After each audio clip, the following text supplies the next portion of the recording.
Hi guys, Assalamualaikum warahmatullahi wabarakatuh. Mga tol, naano ko dun sa mga nagrally nun, sa mga nagrally dahil na ano sila sa riot kasi pinaglalaban nila yung karapatan nila na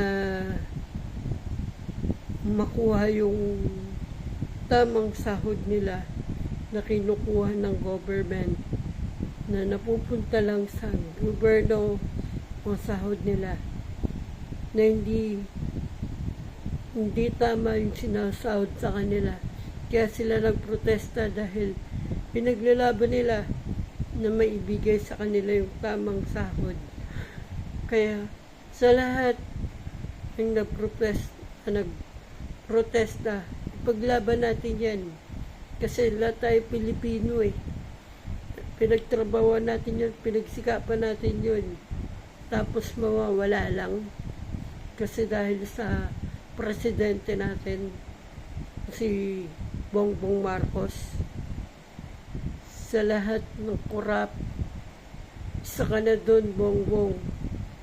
Sana papalitan ka na.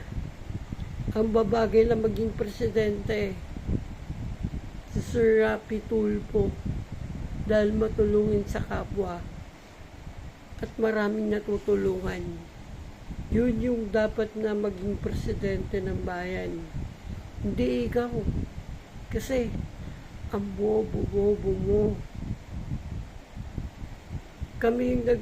Sila yung mga tao yung nagpapasahod sa inyo. Isipin nyo yun Bongbong, maya ka naman.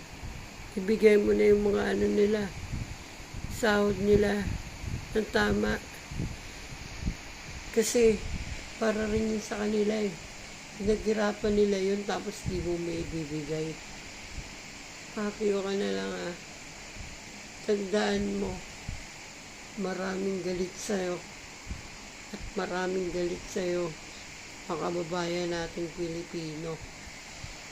Ako nga pala, Muhammad Hashim. Assalamualaikum warahmatullahi wabarakatuh.